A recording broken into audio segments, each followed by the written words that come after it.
Hello விவஸ், இப்போ நம்ம வந்து பார்த்தீங்கன்னா ஜென்ரல் சர்வீஸ் பண்ணுறோம் ஹியூண்டாய் i10க்கு. இதில் நிறைய செக் பாயிண்ட்ஸ் இருக்குது. அதில் நான் ஒரே ஒரு ஏரியாவில் உள்ள செக் பாயிண்ட்ஸ் மட்டும் உங்களுக்கு நான் அட்ரஸ் பண்ணுறேன்.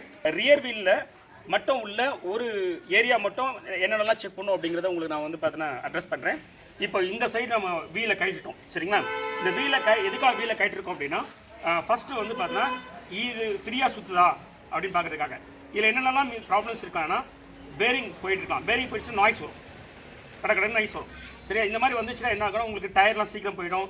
உங்களுக்கு வண்டி ஓட்டும் போதே நல்லா தெரியும், கடை சவுண்ட் வரும். உங்களுக்கு வந்து நிறைய இதனால் வந்து பார்த்தீங்கன்னா அன்ஸ்டபிலிட்டிலாம் கூட வரும், சரியா? நான் சொல்கிறது வந்து பார்த்தீங்கன்னா ஒஸ்ட் சுச்சுவேஷனில். இப்போ நான் சுற்றி பார்க்குறேன், இதில் பேரிங் நாய்ஸ்லாம் இல்லை, பேரிங் நல்லா இருக்குது, ஃப்ரீயாக இருக்குது, எந்த ஹெசிடேஷன்ஸ் இல்லை, சரியா? This is good. அதுக்கப்புறம் என்னென்னா, இந்த பிரேக் ஷூவை செக் பண்ணணும். இந்த பிரேக் ஷூ வந்து பார்த்தீங்கன்னா என்னென்னா ரொம்ப வந்து ஃபைன் ஃபினிஷாக இருக்கக்கூடாது. ஏன்னா இப்போ வந்து பார்த்தீங்கன்னா ரன் ஆகி இது ஃபைன் ஃபினிஷ் வந்துடும். அப்படி வந்துச்சு அப்படின்னா என்னன்னா, உங்களுக்கு பிரேக் அப்ளை பண்ணினா டக்குன்னு வந்து பிரேக் நிற்காது. ஸோ அதுக்கு என்ன பண்ணணும் அப்படின்னா, நிறைய பேர் என்ன பண்ணால் அந்த பிரேக் ஷூவை ஒவ்வொரு டைம் மாற்றிடுவாங்க ஜெனரல் சர்வீஸ் பண்ணும்போது. அப்படி பண்ணும்போது நமக்கு எக்ஸ்பென்சிவாக இருக்கும்.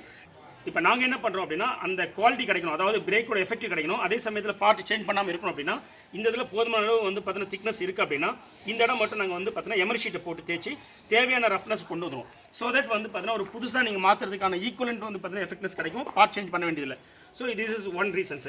செகண்ட், இங்கே மட்டும் பண்ணால் போதாது, ஸோ இங்கேயும் பண்ணோம். நிறைய பேர் என்ன பண்ணுவாங்கன்னா, நீங்கள் சர்வீஸ் சென்டர்லாம் போனீங்கன்னா இதையும் மாற்றிடுவாங்க. இப்போ நாங்கள் என்ன பண்ணுவோம் அப்படின்னா, இந்த இடத்துல வந்து பார்த்தீங்கன்னா லைட்டாக வந்து பார்த்தீங்கன்னா டேர்ன் பண்ணிட்டு இந்த இடத்துல கொஞ்சம் தேவையான ரஃப்னஸ் கொண்டு வந்துடுவோம், ஃபைன் ஃபினிஷிங் இல்லாமல். அப்படி கொண்டு வரும்போது பார்த்தீங்கன்னா இதுவும் நம்ம மாற்ற வேண்டியதில்லை. ஸோ அப்போ என்ன ஆகுனா, இந்த பார்ட் காஸ்ட் நமக்கு சேவிங்ஸ் கிடைக்கும். அதுக்காக நான் எல்லா டைமும் இது பண்ண மாட்டேன். நான் அதுக்கான ஒர்த் இருக்கான்னு பார்ப்பேன், சரியா? ரொம்ப தேஞ்சி ரொம்ப மோசமாக இருந்துச்சுன்னா மாற்றிடுவேன். பட் டீசெண்டான இருக்குது, நம்ம பண்ணால் கரெக்டாக எஃபெக்டிவாக இருக்கும், குவாலிட்டி கம்பெனிஸ் பண்ணாமல் பண்ண முடியும். ஏன்னா இது பிரேக்கு, ஸோ இதில் we should not take risk. So அந்த ஆஸ்பெக்டில் ரொம்பவே க்ளீனாக பார்ப்போம். எந்த விதமான காம்ப்ரமைஸ் பண்ணாமல் அதை நம்ம செஞ்சால் ஓகே ஆகும்னா பண்ணுவோம். ஆனால் நிறைய இடத்துல வந்து தேவையில்லை, இதெல்லாம் தூக்கி போட்டுருவாங்க. அந்த அளவுக்குலாம் வந்து பார்த்தீங்கன்னா இதெல்லாம் பிரச்சனையே கிடையாது.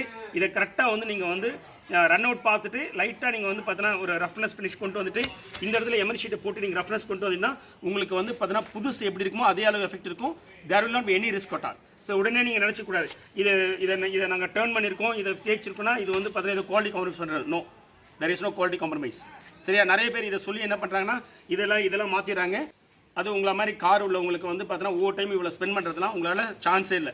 அப்படி பண்ணிங்கன்னா இந்த மாதிரி மாற்றிட்டு தான் என்ன பண்ணுவீங்க, நீங்கள் வந்து ஜெனரல் சர்வீஸை தள்ளி போட்டுருவீங்க, அது இன்னும் ரிஸ்க். ஆனால் நாங்கள் பண்ணுறது வந்து பார்த்தீங்கன்னா வித்தின் த ஸ்பேன் ஆஃப் டைமுக்குள்ளே நீங்கள் கொண்டு வந்து கொடுங்க, உங்களுக்கு நல்லாவே வந்து பர்ஃபெக்டாக வந்து பார்த்தீங்கன்னா பிரேக் எஃபெக்டிவ்னஸ்லாம் கொண்டு வந்து கொடுப்போம் without compromising quality and then there is no part change.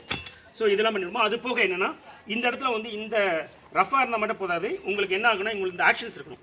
So இப்படி தட்டி பார்க்கணும், தட்டி பார்த்தா பேக் அண்ட் ஃபோர்த் வந்து பார்த்தீங்கன்னா இது ஸ்லைட் ஆகணும். அதாவது இதுக்குள்ளே வந்து பார்த்தீங்கன்னா ஒரு பிஸ்டன் இருக்குது, இது சிலிண்டர், இதுக்குள்ளே வந்து மூவிங் ஆகணும். அப்படி மூவிங் ஆச்சுன்னா தான் நம்ம இந்த இடத்துல வந்து பார்த்தீங்கன்னா நீங்கள் புதுசே போட்டால் கூட வந்து பார்த்தீங்கன்னா உங்களுக்கு எஃபெக்டிவாக இருக்கும், சரிங்களா? ஸோ அது ரொம்ப முக்கியம். ஸோ இந்த கேஸில் வந்து பார்த்தீங்கன்னா கரெக்டாக மூவ் ஆகுது, ஸோ குட். ஸோ ஒன்றும் ப்ராப்ளம் இல்லை. அதே சமயத்தில் இந்த இடத்துல ஆயில் லீக்கேஜஸ் தான் இருக்கான்னு பார்க்கணும். இந்த ஆயில் லீக்கேஜ் இருந்துச்சு அப்படின்னா உங்களுக்கு பிரேக் எஃபெக்டிவ் இருக்காது. ஸோ அந்த மாதிரி ஆயில் லீக்கேஜஸ்னால் கண்டிப்பாக அந்த சிலிண்டர் மாற்றணும். ஸோ இந்த ஏரியா இவ்வளோ தூரம் பார்க்கணும். அது போக என்ன ஆகுனா, இந்த இடத்துல கேம்பர் இருக்குது, இந்த இடத்துல கேம்பர் இருக்குது. அந்த கேம்பர் எதுக்கு அட்ஜஸ்ட் பண்ணணும்னா, இப்போ நீங்கள் ஓவர் த பீரியட் கொஞ்சம் நாள் ஓட்டினீங்கன்னா தெரியும், உங்கள் பிரேக் வந்து பார்த்தீங்கன்னா உங்களுக்கு நல்லா அழுத்தினா தான் உள்ளே போய் பிரேக் ஆகும். ஸோ அதை இம்ப்ரூவ் பண்ணணும் அப்படின்னா இந்த கேமரா அட்ஜஸ்ட் பண்ணால் இது கொஞ்சம் எக்ஸ்பேண்ட் ஆகும். அது எந்த அளவு எக்ஸ்பேண்ட் ஆகுறது எங்களுடைய ஸ்கில்டு பீப்புள், நான் என்னோட மெக்கானிக் சொன்ன இல்லையா ராஜா, அவர் கரெக்டாக அதை அட்ஜஸ்ட் பண்ணுவார்.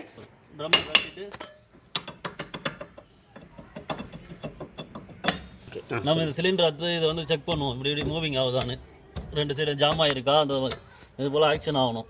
அவர் அட்ஜஸ்ட் பண்ணி கரெக்டாக வந்து பார்த்தீங்கன்னா நீங்கள் வந்து லைட்டாக பிரேக் அப்ளை பண்ணாலே இந்த போர்ஷன் இதில் போயிட்டு காண்டாக்ட் ஆகி பிரேக் நிற்கும். ஸோ அந்த அளவுக்கு கரெக்டாக கேமரா அட்ஜஸ்ட் பண்ணுவார். ஸோ தட் உங்களுக்கு வந்து பார்த்தீங்கன்னா ஹேண்ட் பிரேக் இருக்கு இல்லையா, அதுவுமே வந்து பார்த்தீங்கன்னா இது அட்ஜஸ்ட் பண்ணும்போது அதுவுமே ஈஸியாக வந்து பார்த்தீங்கன்னா உங்களுக்கு கம்ஃபர்டபுளாக இருக்கும். பிரேக் அப்ளை பண்ணணும், ஹேண்ட் பிரேக் அப்ளை பண்ணணும். நிறைய டைம் பார்த்துருப்பீங்க, நீங்கள் ஹேண்ட் பிரேக் நல்லா மேலே வந்தால் தான் உங்களுக்கு வந்து பார்த்தீங்கன்னா பிரேக் நிற்கும். ஸோ நாங்கள் இங்கே அட்ஜஸ்ட் பண்ணும்போது கரெக்டாக வந்துருக்கும். ஸோ இந்த ஒரு ஏரியாவில் மட்டுமே இவ்வளோ செக் பாயிண்ட்ஸ் இருக்குது. இவ்வளோ செக் பாயிண்ட்ஸை போட்டு பார்ட் சேஞ்ச் பண்ணாமல் உங்களுக்கு எஃபெக்டிவாக பண்ணி கொடுக்குறது தான் எங்களுடைய வந்து மோட்டிவ். So thanks viewers.